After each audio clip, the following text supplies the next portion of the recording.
Okay, so how it's going to work is that we don't know how long basically the school's going to close down for. It is going to close down at some point, okay? And it's probably going to be sometime on Friday that will probably close down. I don't know. At the end of the day, to be honest, it should have been closed down a while ago, but for some reason we're still here. The way it's going to work is that all of my slides are going to be online. I'm going to release them every week as per usual, okay?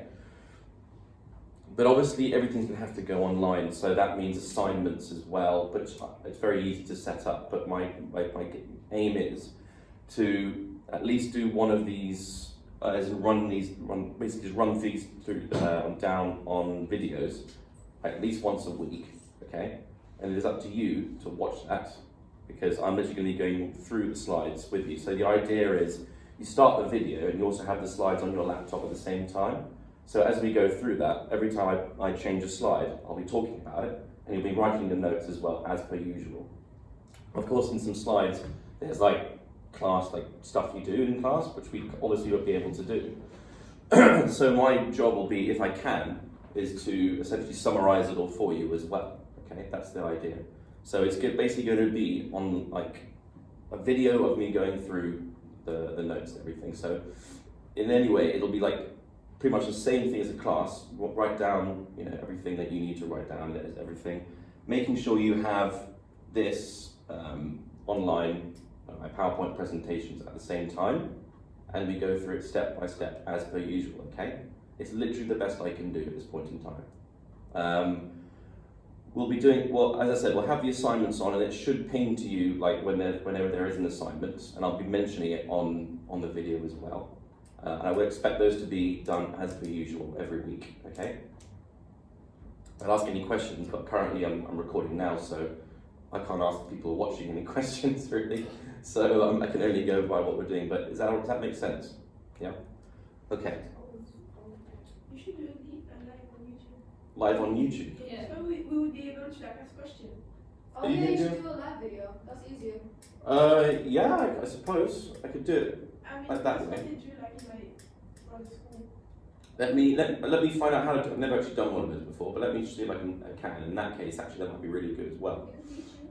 Sorry. Yeah. Well, let's do this. Let me get through what I wanted to get through today, and then we'll finish way early than I can expect it. Okay. Good news for you. You can leave much earlier. And but we'll see what we can do with regards to technology. Okay. But at this moment in time, this is what I've got set up. Okay. So what we were going to talk about is this class debate, essentially, which is this class believes that comprehensive system is a step backwards in improving education for all children. The reason why we were talking about it is that we were thinking about whether education got better or got worse. Okay. So when it comes to the exam and thinking about, okay, what do we do with the information we've been given about education? Remember how it was initially. Remember how education was initially. You guys writing anything down? Please do. Because I'm basically going to be doing it all for you. Because education went from a very selective method, okay, via the tripartite system, via the three-way system, remember grammar, technical, and modern, okay? We went through a very, very 11 plus route. As soon as you got to 11, you had to take a test. And then, of course, that's all changed with the Crosland Circular, and now we're moving into what we now know as state comprehensives, okay? It's the idea of no selection, everyone gets the same level of education. Okay, so remember that we've gone from a shift from education being a privilege into essentially government policy, which is education being some sort of right. Okay, now it's up to you whether you think that is the case, and that's what the debate was hopefully going to be centering around, which is education a privilege or a right? Now, to the welfare state, welfare is a right, isn't it? Sorry, welfare is a right. Education is a right. Okay, because everyone gets it, the state now provides it. If the state provides it, it becomes some sort of right in many ways, okay? So we had to say, was that a step backwards or was it a step forwards, okay, to have comprehensive in terms of the comprehensive system. And the way that you are going to answer it is, hopefully, by results. Are we getting smarter or are we getting less smart? You know, is the average intelligence going up or is it going down? Okay. Now, in terms of like full emotion, the idea that the comprehensive system was a step backwards, i.e., step backwards in our education in some ways. What do comprehensive skills not do? What technical or grammar schools can do? Okay, so for one, going through that, you can talk about comprehensives don't provide a route that we know that we can take. Okay, so for example, comprehensive, everyone gets the same level, but what happens to those people who do really well within schools, but they don't have the means to at least to get a better education because obviously they have a better aptitude. We all have different ranges of aptitude when it comes to education, no matter who you are. Okay, with comprehensives, everyone is treated well. So the people who are not as intelligent get lifted up, but those who are very, very intelligent, or say gifted, let's say, are sort of slammed down. Okay, in terms of there's no access to something better. The great thing about grammar schools is that they were non-indiscriminate about your money in many ways, but they were discriminate in terms of how intelligent you were. Okay, so that is one argument, is that comprehensively it's kind of like slammed in between. 1 second. The more the merrier, I suppose. So are working class students held back by an unambitious education system? Now, in a way, yes, because there's a simple stat at the moment, which is back in the 50s and 60s, okay, I think it was something like 39% of all Oxford students came from a working class background. Now, because we've had a comprehensive system for so long, that percentage is now 3%. Okay? So in terms of being held back by an unambitious education system, absolutely. Because everyone goes through it. So therefore education has in some ways gone down or has not been good enough for working class students. What was the statistic you said? It's about 39%, okay, back in the 50s and 60s, of all Oxbridge students came from working class backgrounds. That percentage has now gone down to 3% as of these days now, okay? So from those pure stats, the comprehensive system is not doing well for working class children, okay? It's sort of, the gulf has increased, okay? But that could also come down to university fees, so. Still doing well for?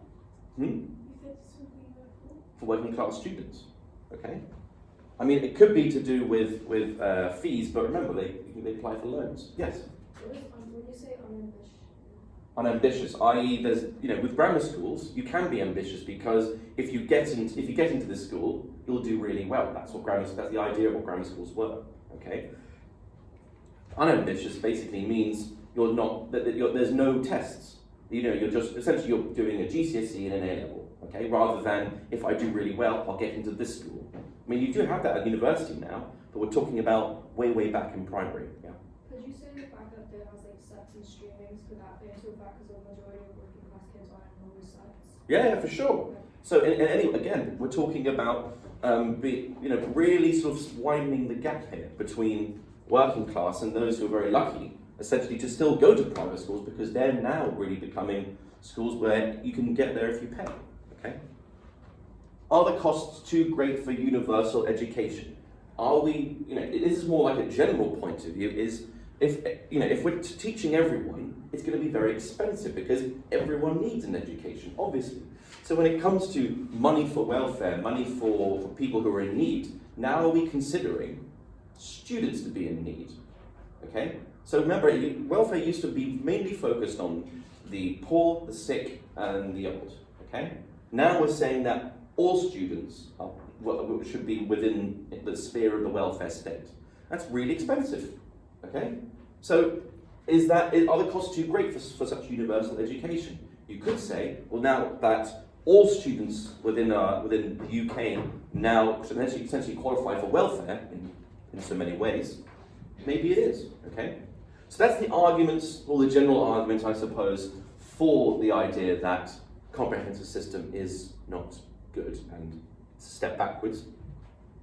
Looking against the motion, looking against the idea, we're talking about the idea that do comprehensive schools ensure that no student is left behind? And wow, that's just gone. That no student is left behind, okay?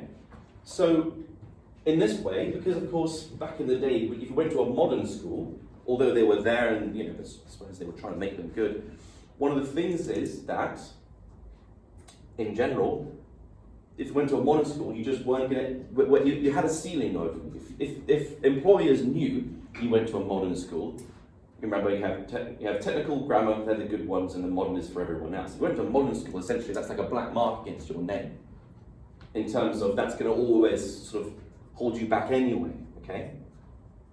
So if everyone has the same level of education, do you then stop that discriminatory factor of which school you went to, okay?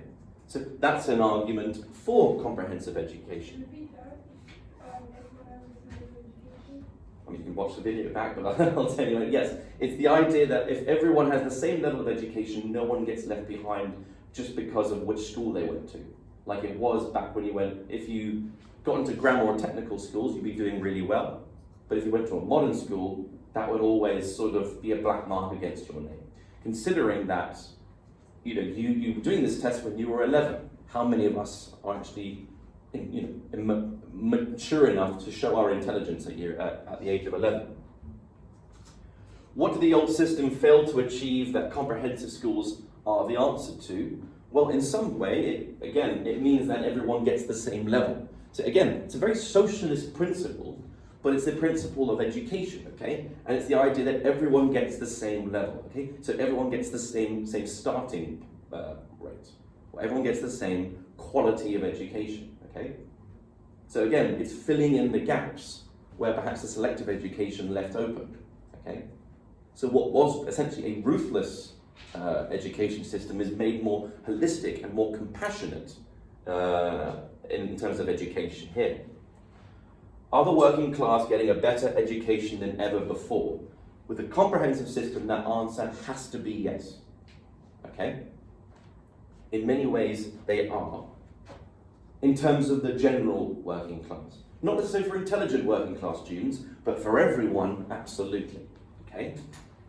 So that is absolutely true. When you think about what it used to be, okay, a lot of working class students just went to modern schools anyway, so you were putting a black mark against their name anyway, just by the schools they went to. Okay, but it's changing now, okay, with this comprehensive system. And so it's generally, as a general point, is it a question of compassion or practicality, okay? Was it a question of, should education be something that everyone aspires to, which makes the country better as a whole? You have to say at some point, yes. Therefore, it comes under the aegis of welfare. If you make everyone smarter, maybe you make everyone healthier, and that has a knock-on effect on other elements of welfare. So if people are educated better, you'll have less unemployed people. If people are educated better, they'll get ill less. And they'll be able to pay for more things, so you don't have to pay for as much housing. It's the idea that actually if you sort out education, everything else gets better. Okay, it's like the roots and the branches. Education is the roots, and everything else is the branches. Say that for Boris Johnson. I know. Anyway, look, if I could change things from here, I could, but I can't. Okay? So is it a question of compassion or practicality? In this question, it's up to you, okay? Whether you think that the cost is worth it, or the accessibility is worth it, or the ambition is worth it. Think about priorities in education. Luckily enough, your students, you should think about this already, okay? Does that make sense? Does that make sense at home? It's gonna be really funny to honestly. Yeah. Okay, I agree. I need to think before I speak. Okay, education reform. Okay, so it's comprehensive is on the up. So that we're moving on from where we were talking about last time. So last time we were talking about the Crosland Circular, the idea that we're now going to take this tripartite system out and we're going to move to completely comprehensive. So comprehensive is now going to be on the up. Comprehensive education is growing in popularity in the UK. it's in so many ways because they've never done this before. This is a really revolutionary new idea. That comprehensive education should be a thing, and it should be provided by the state. This doesn't really happen in many other countries. You know, if anything, it only really happens in socialist countries, especially around this time. Okay? Teachers' unions and the middle class parents supported comprehensives as well. So it's not just the working class, it's very much middle classes as well. In so much as it's actually cheaper in many ways. And it actually deals with, it actually teaches kids up to 16. We now know it today. Okay? How do we know that comprehensives were so popular? Where's the proof? The proof is, You already said. The Well, statistics. in the statistics, but in consensus politics. Sorry? The proof is in the, I'm very hungry. The proof is in the pudding. Conservative government did not stop the reform from progressing. Okay? So again, I mentioned, yes, it's a socialist idea. Of course it is, in terms of everyone should get the same level of education. But the Conservatives, who you consider to be, you know, right of centre and everything, did nothing to stop comprehensives coming into force when they were in power from 70 to 74. Okay? So you'd think that the party championing the idea of grammar schools, the idea of selective education, you know, they're the ones who did not stop the comprehensives from coming in. Okay? Now Labour comes back in 74, and in 1976 they bring in the Labour's Education Act, okay? So that the comprehensive reorganisation is restarted and it's going to be pushed ahead, full steam, okay? So in the 1960s, they were talking about it and they were sort of introducing it slowly. In 1976, it's now full steam ahead, okay? Now, of course, there's another Education Act the Education Act again is 1976. Grammar schools now lose their state funding. Remember that grammar schools used to be funded by the government if they allowed working class students in it. Now they're like, we don't need that, we have comprehensives. Grammar schools lose their funding. And from 1976, even to this day, comprehensives, there's going to be less and less comprehensives grammar schools every year. Mm-hmm. Does that mean that grammar schools lose their initiative to accept working class students because they don't have any funding? Exactly. And that leads into, remember the stats I told you about, which is that now only 3% of Oxbridge students are from working class backgrounds. It's because a lot of universities love to poach people from grammar schools because they know they show the aptitude. See what I mean? Okay? So that's why the gulf is now increased. The government thought with comprehensives, we can sort all that out and we can essentially make grammar schools irrelevant because we can raise education for everyone. The problem is that it's not selective anymore. You see what I mean? So in this Education Act, comprehensives are reorganised, grammar schools lose state funding. 1976 Education Act. Okay? And it shows in the stats. 1970, 33% of students go to comprehensives. 4 years later, that rises to 62%. In 1979, that rises to 90%. Okay? So a complete shift. So by 1979, only 150 grammar schools are left. A tiny fraction of what they used to be. Okay? So that's unfortunately what happens to these grammar schools, and what happens is that, funny enough, grammar schools have a knock-on effect on a lot of societies. A lot of grammar schools actually do focus around communities, so it actually has a bit of a knock-on effect as well. What is the result of more students in state education on the rest of the UK? Well, it's actually a really good question, really. I suppose what that means is that it's more expensive. Yeah, So it's more expensive on the state, but then because the budget is stretched thin because of how many comprehensive schools, the government budget is just on maintaining schools, that doesn't mean that the quality of education is any higher.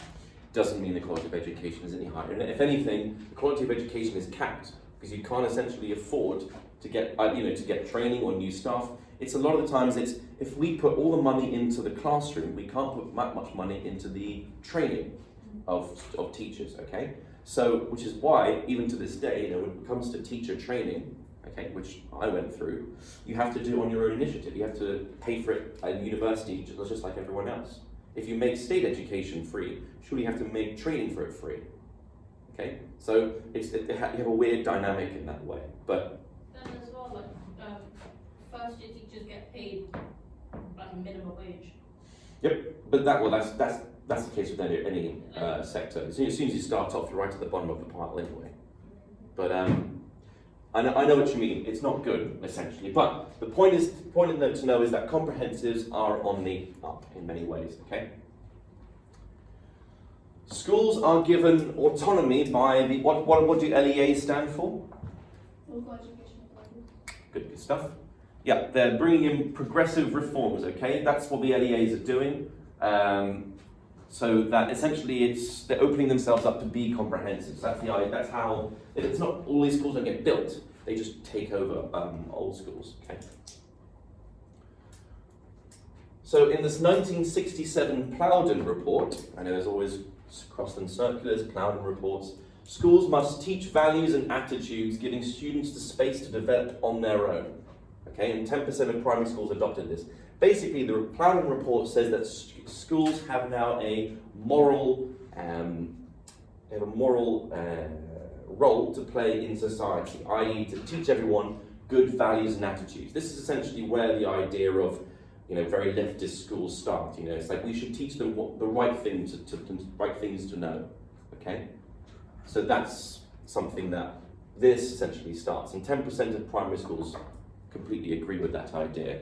Okay, so we have that as an interesting dynamic, but it's worth knowing because we now know essentially what happens to schools. They stop becoming, this is stuff you have to learn, and this is stuff that you have to, that makes you a better person, okay? So schools have a much better or a much greater role to play within society than just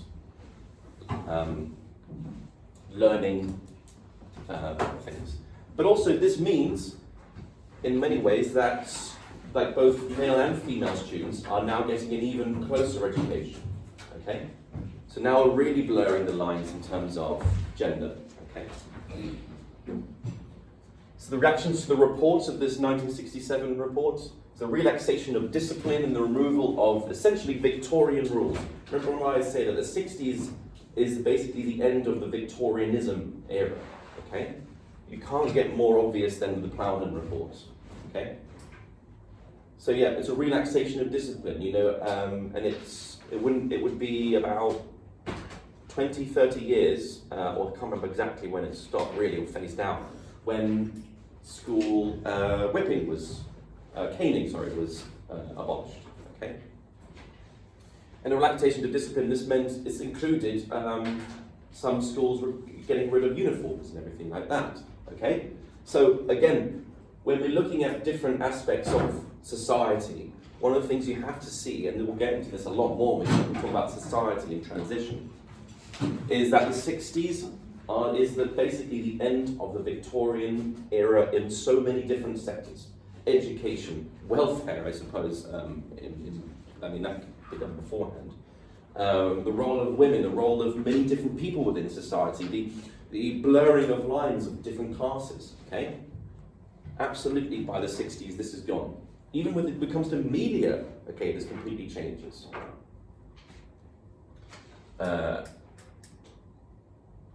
So in terms of educational changes outside of comprehensives, okay?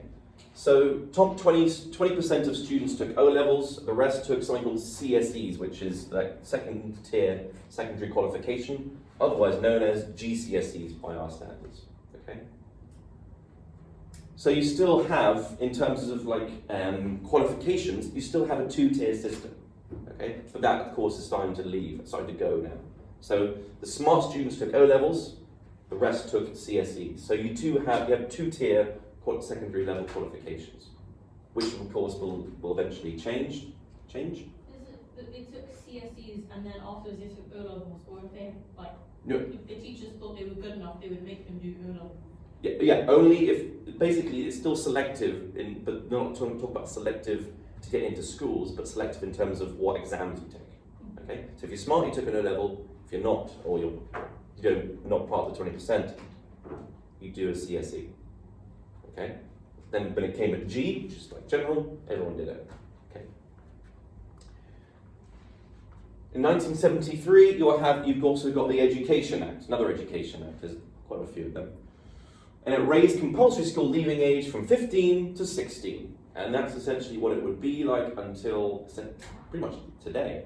Although you have to now be in full-time education from 16 to 18, or doing a full-time apprenticeship, I believe, from 16 to 18. The law is that you have that even after 16, you still have to be in full-time education up to 18, or be in a full-time apprenticeship. Okay, I think that's the rule is now. Yeah. But essentially, that just goes to show you how long this Education Act lasted for. Okay. Okay, and with this, with a load of people being educated, and you are bringing up the level of education, new universities are being built, and entrance requirements are lowered, okay? Because a lot more people are going to university now. So whilst I said, going back to that stat, that only 3% of working class students are going to Oxbridge, well, again, another reason for that could be, well, there are more universities to choose from. They're just not as good, okay? So hopefully, from all for you guys who've got this table, if you've still got this piece of paper, this table, when we're talking about the comparisons, education pre-1980, in the interwar years, and during the welfare state, now you really should be able to fill in the rest of that. So if you've got it, I recommend doing that when you can. And what you should be seeing is, as you're filling in these, that you are seeing a completely incredible change. Hopefully you've mentioned in education pre-1918 that, guys, in pre-education 1918, that, remember, education didn't really effectively change for 400-500 years, okay? And now it changes so drastically, it's not like it's like one line. It's kind of a linear, it's like kind of like a wavy curve of more selective education than less selective education, okay? So what you should be seeing is, it's been really, really different. So I recommend doing that as when you can, to really give yourselves an idea of just how revolutionary education was. In many ways, in terms of welfare, the education system got the biggest overhaul. I mean, you can make an argument for the NHS, but in terms of the difference between pre-1918, you could say like welfare, and what it became in the welfare state. Education went through the most amazing change out of, say, housing, unemployment maybe, to a certain extent health, although everyone says the NHS is probably the most revolutionary thing that this country has ever done. But in terms of pure changes, you have to say that education has to be up there, okay? And it is part of consensus politics. Nothing got changed. If anything, it was made even more different, okay? Does that make sense? Okay? Sorry, I'm having to rattle through things. So if it gets a bit difficult, let me know.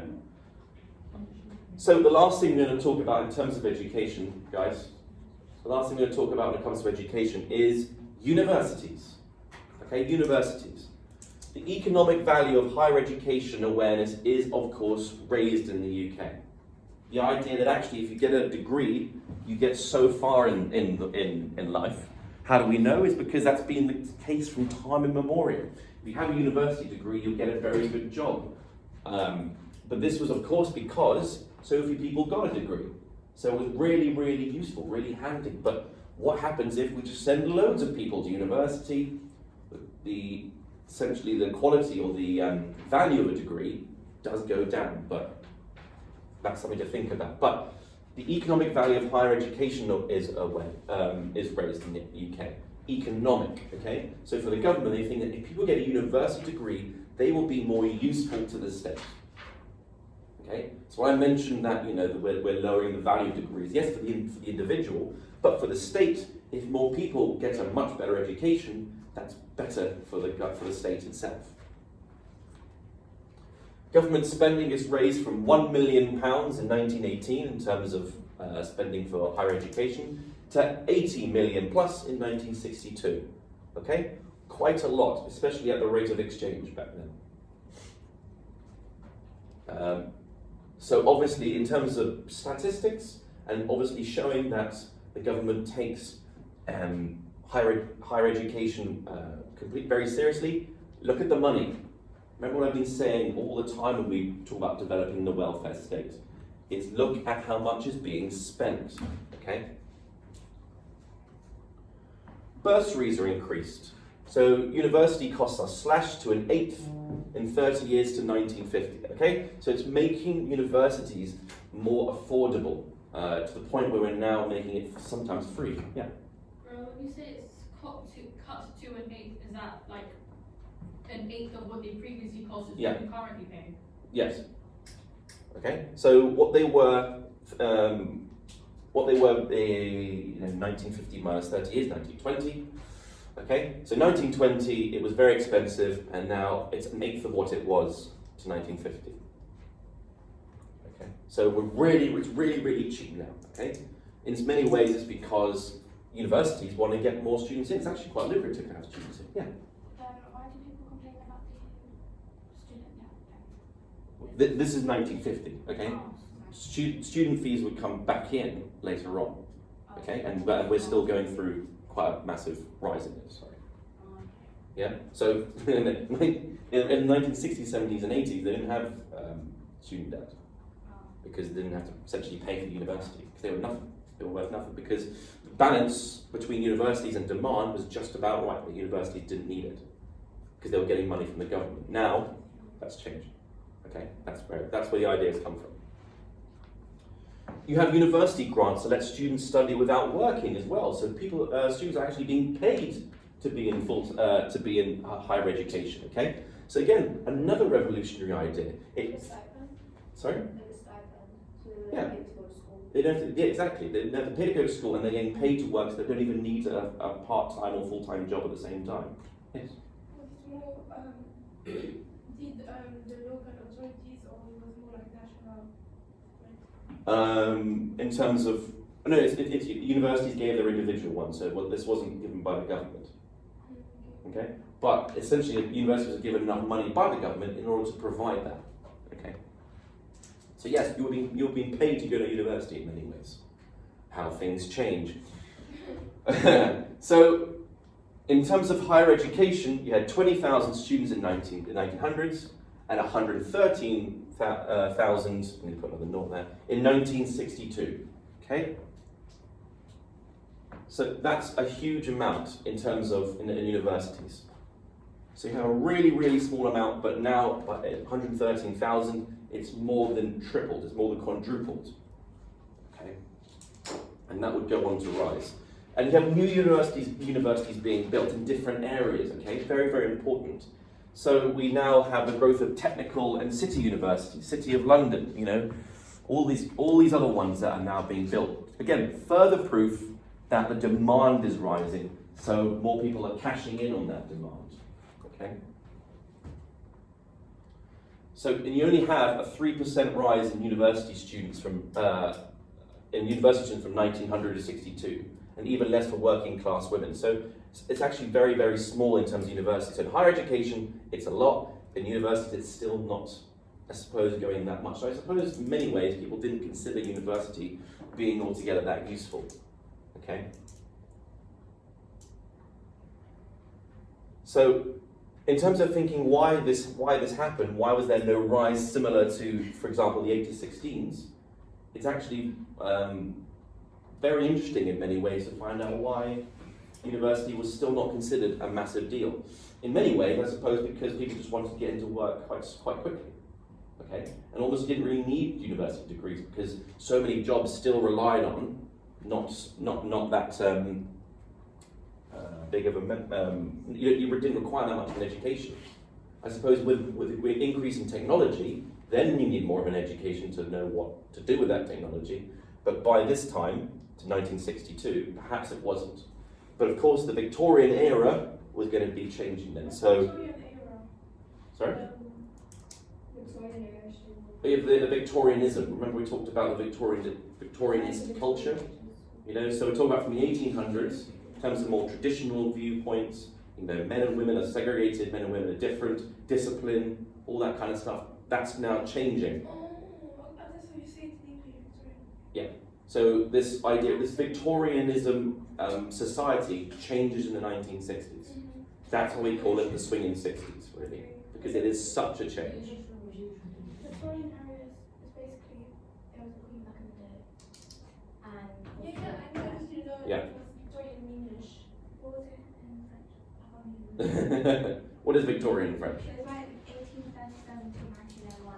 Yeah, that's when she was around, but essentially her culture remained right up until the 60s, you see, in terms of in society. Okay, takes quite a while, such a long period of time to essentially be driven out or sort of reformed, I suppose, or modernised. Okay, so what you have lastly, guys, is something called the Robbins Report. Okay, which is in 1963.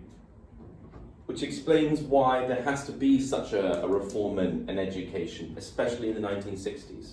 Okay, so consider this. Remember we talked about the baby boom in 1945 to 1951. I think my father was part of that actually.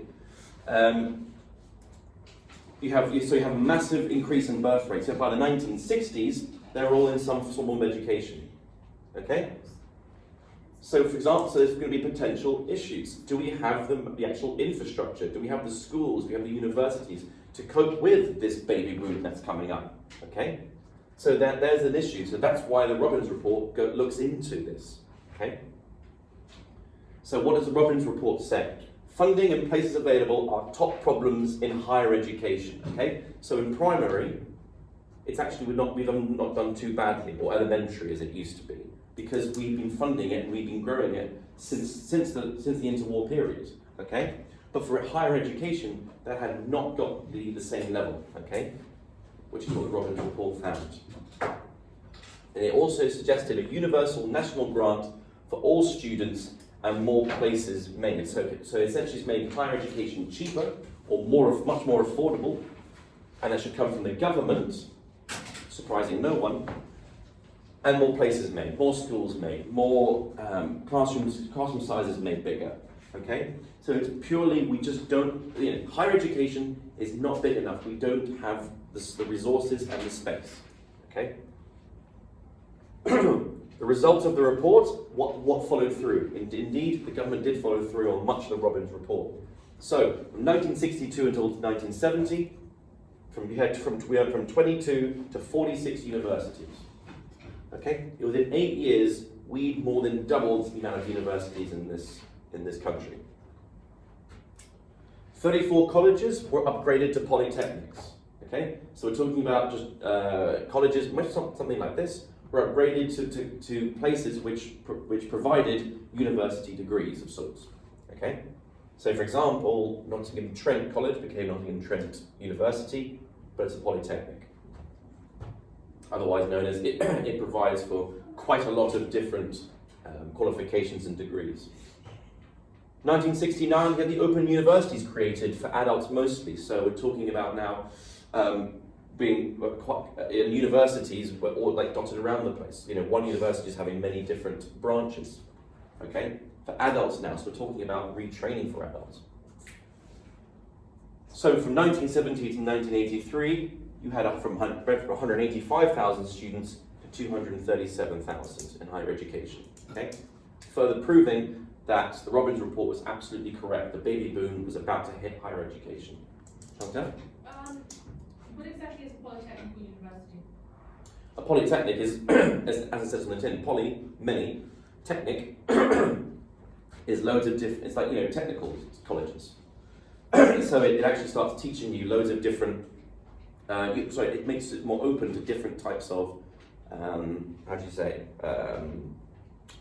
different types of degrees. Okay, so it's not just like math, science, and all that. It's different ones. For example, So engineering. like MIT versus Oxford. Yeah, pretty much. Okay, Oxford is going to give you a degree in English or Latin and all that kind of stuff. A polytechnic does everything. Okay,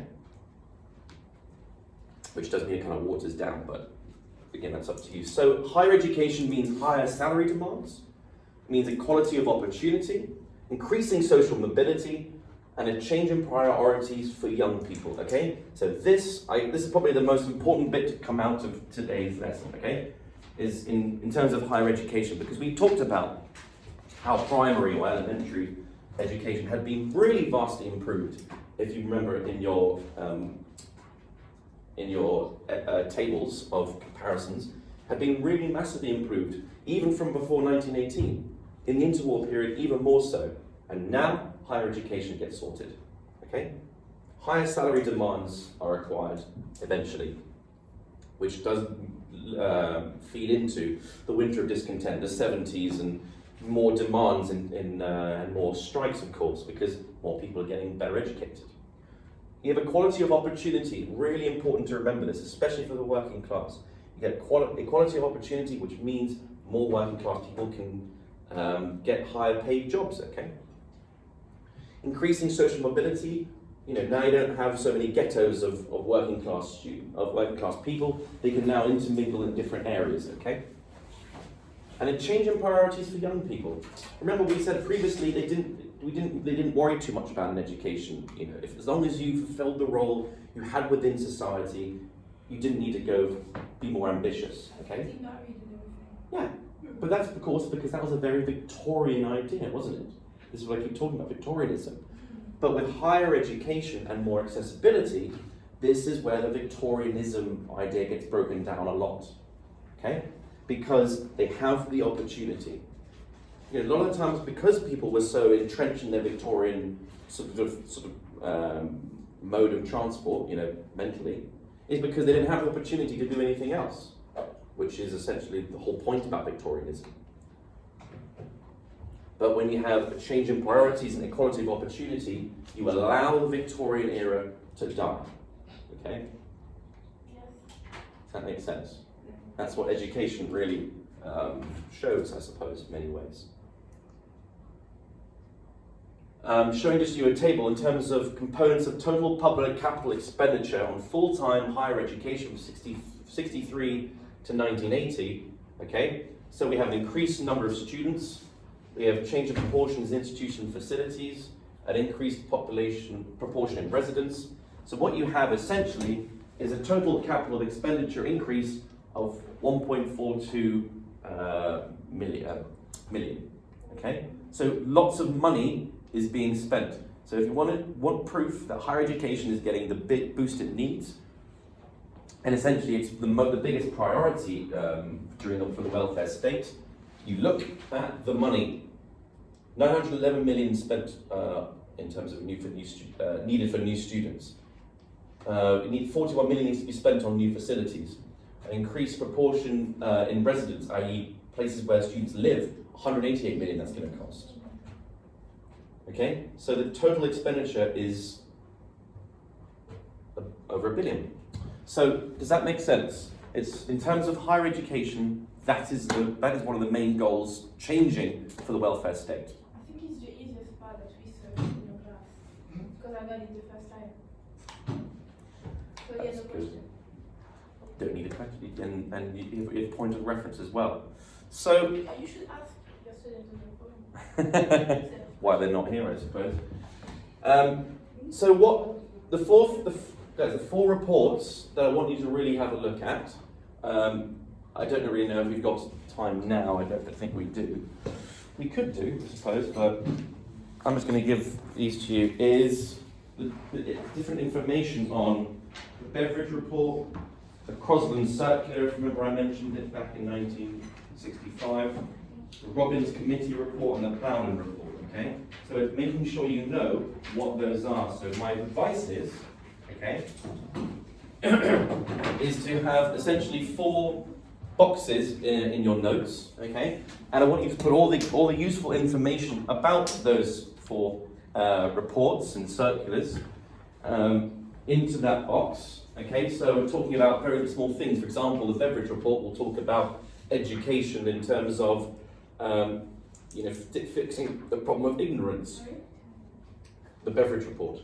Remember we I talked? think it's the what you said, like, it was Okay, but okay, the way I want you to put these in your notes is that you basically have 4 massive squares, and within it you have a beverage report, and every single bit of information you remember about it, put it within that box in you know, like a haphazard way. To do a mind map. In a way, yes. Okay, a mind map of each one of these, and it's really going to help you with your notes, because then it will help you remember these. Because all of these different reports and circulars push education during the welfare state into one direction, okay? Or in a way, different.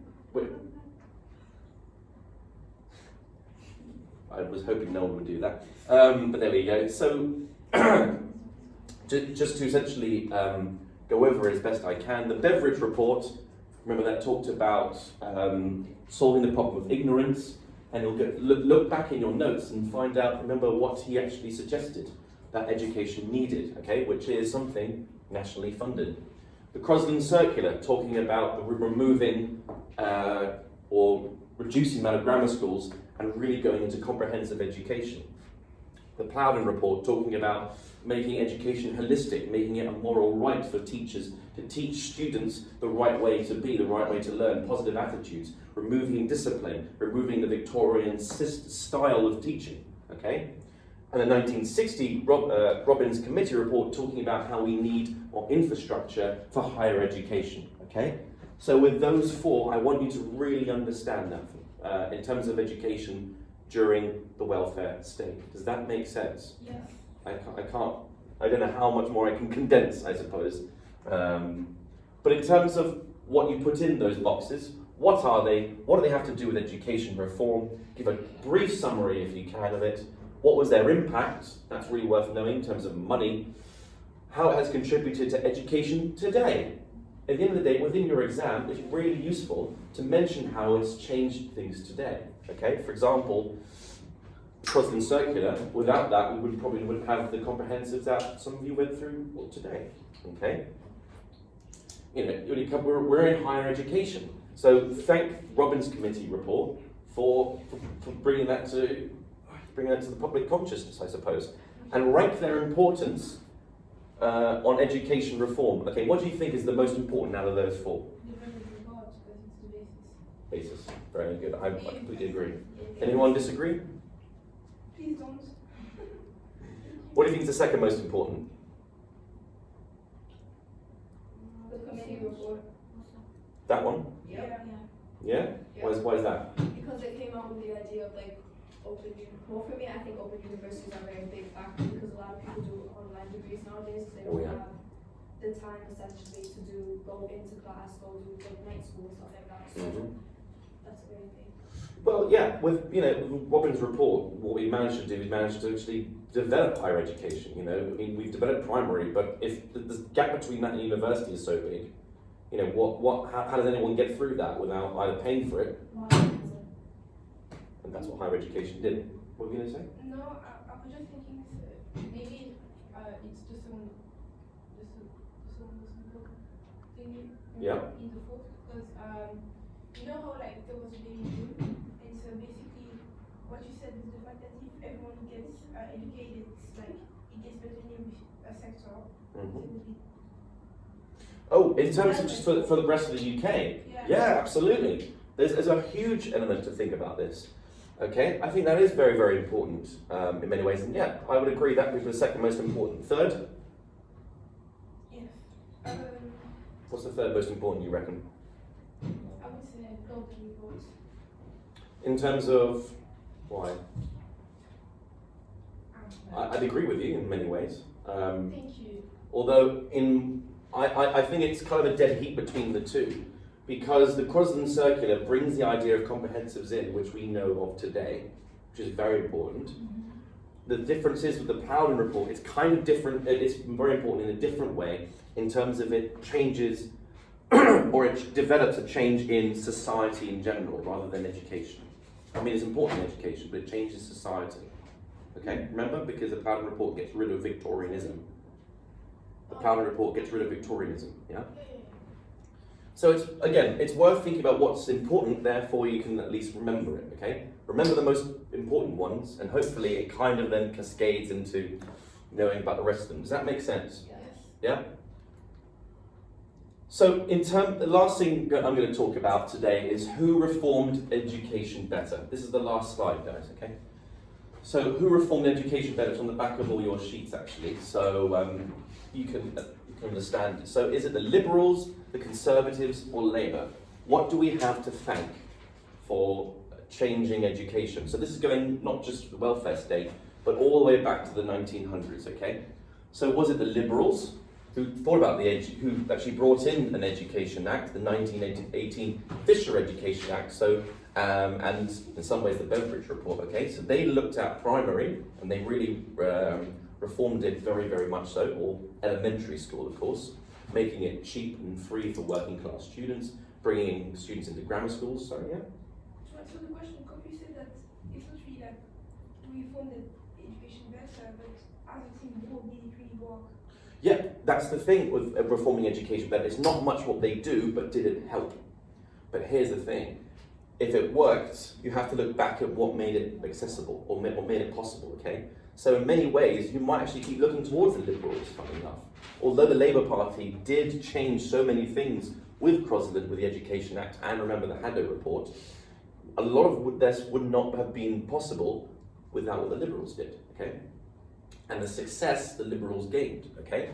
And for the Conservatives, you still have the 1944 Education Act and the Robbins Report we were just talking about with regards to higher education, okay? So in all of this, think about what's more important, okay? Like, do we sort out the elementary schools so that it's really important for young kids to get an education? Do we talk about comprehensive so that everyone gets the same level of education? We talk about higher education so that more people can go to universities, get more degrees, make this country better, or something else, okay? So what do you consider to be the biggest impact on education? Is it outcome, is it process, or is it something else, okay? Very, very important to think about this, okay? So insert any other reports or acts or events triggered by the parties, but think about it, who did it better, okay? Does that make sense? As a gut reaction, who do you think reformed education better? I say it's a mix between some of them because, the Haddo Report, I know that they made it possible for to get free health checkups, and that's a very, very big thing playing into health. But then, but then it's the Liberals came out with the Robbins Report, and if that hadn't happened, that's the foundation for every other act being passed. Everything coming up. Well, yeah, in many ways, I completely agree with you. I think there's one thing you've got to think about is, again, outcome, I think, for sure, and also money. How much money is being spent, I suppose. But of course, is it money well spent? Yeah? It's all right. So if you have to make a gut decision. Okay, so when you ask who reformed the education better, it depends on what year we're talking about. Because if you have to compare, there was more Yeah, progress. Progress during the interwars, but there was more recent. Yes. That didn't happen before. Yeah, essentially they had a long way to go, I suppose, during the interwar period. I.e., it was not really good beforehand, and they made it pretty good, which is, if you think about it, much more progress in the welfare state, which is, making comprehensives better, making higher education better, not completely creating it in many ways. Yeah, I completely understand that. But if you had to make a decision now, don't worry about justifying it, but who reformed education better, Liberals, Conservatives, or Labour? Liberals.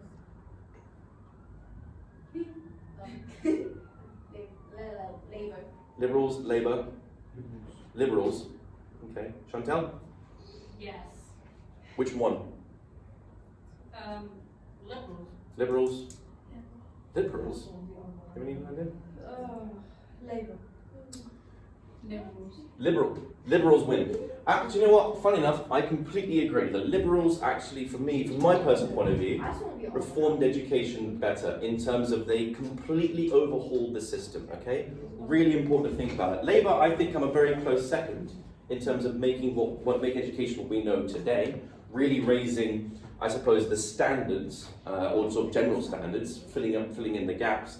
But if it wasn't for the Liberals, so much of this would not have come to pass. Okay? Does that make sense? Yes. All right. I'm going to end that now.